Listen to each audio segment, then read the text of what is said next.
Installing a server, it can feel like this massive, super technical hurdle, right? But honestly, it doesn't have to be.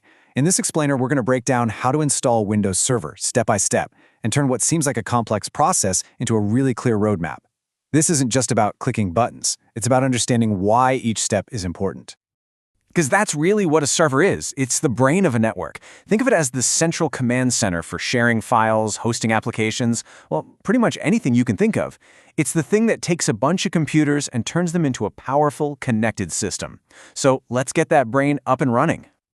Okay, so before we even think about the installation itself, we need to talk about preparation. Just like with any big project, right? Getting your tools and materials ready before you start just makes everything go so much smoother. So think of this as our pre-flight checklist.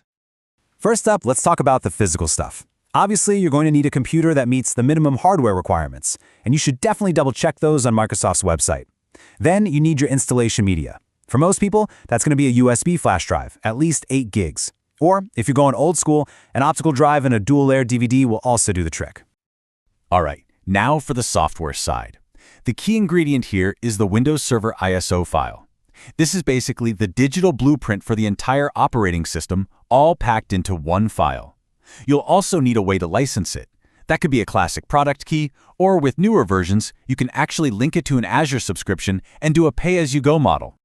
So, you've got the ISO file downloaded, but you can't just drag and drop it onto a USB stick and call it a day. We have to turn that blueprint into a special key that can actually start the computer and kick off the whole installation. This stage is all about creating that bootable media. And you've got two main roads you can go down here, USB or DVD. A USB drive is way faster and you can reuse it later, but you do need to run a little script or use a utility to get it set up right. A DVD is simpler to make, usually just a few clicks, but it's slower, it's a one-time use thing, and let's be real, most modern computers don't even have a DVD drive anymore. If you decide to go the USB route, the process is actually pretty slick. First, you mount the ISO file, which basically tricks Windows into thinking it's a virtual DVD. Then, you plug in your USB drive, and finally, you run a PowerShell script. Microsoft even provides them.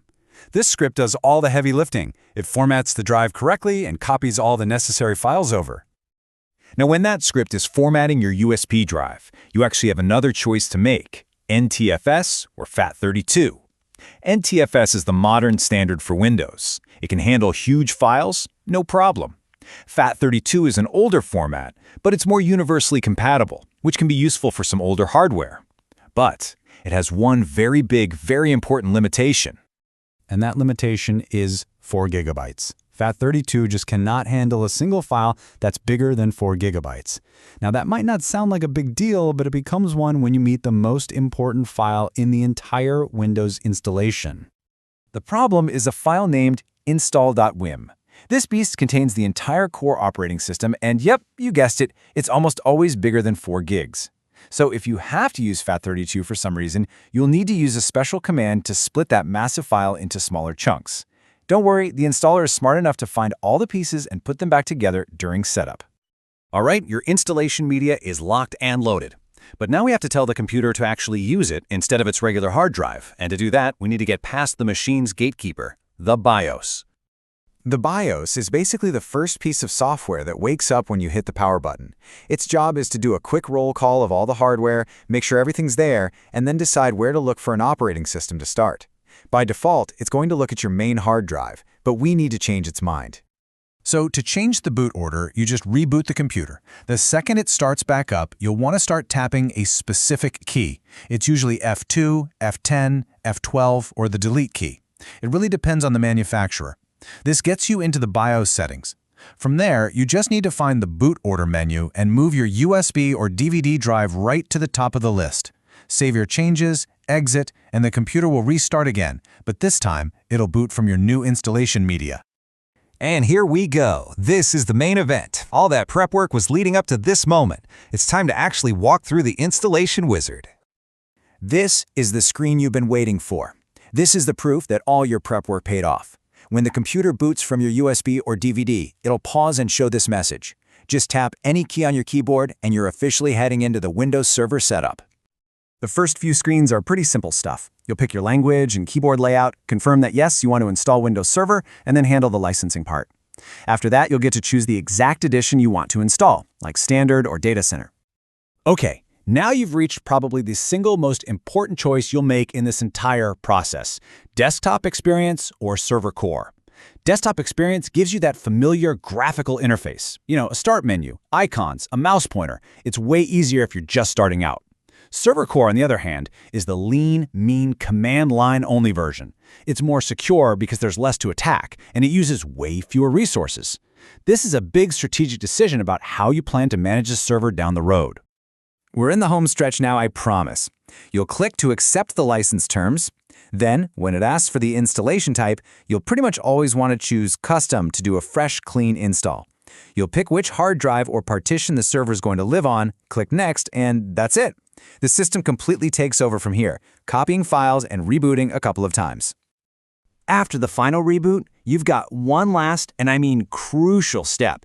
You have to set the password for the main administrator account.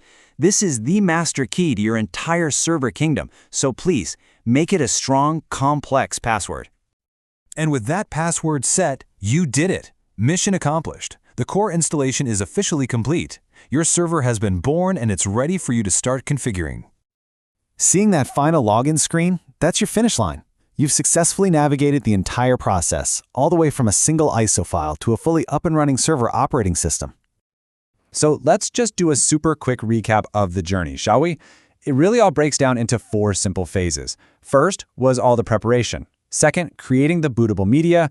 Third, tweaking the BIOS setup. And fourth, walking through the final installation wizard itself. And hey, one last pro tip for you, especially if you were brave and went with the server core route. Look for a tool called sconfig. It's this simple, menu-based tool that runs right in the command line, and it lets you handle all the basic stuff, like changing the computer name or setting up networking without needing a full graphical desktop. It's a lifesaver. And that's really all there is to it. You now have a blank canvas, this incredibly powerful foundation that's just waiting for you to build something amazing on it. So the real question is, what are you going to build first? A file server? A web host? A domain controller? The possibilities are pretty much endless.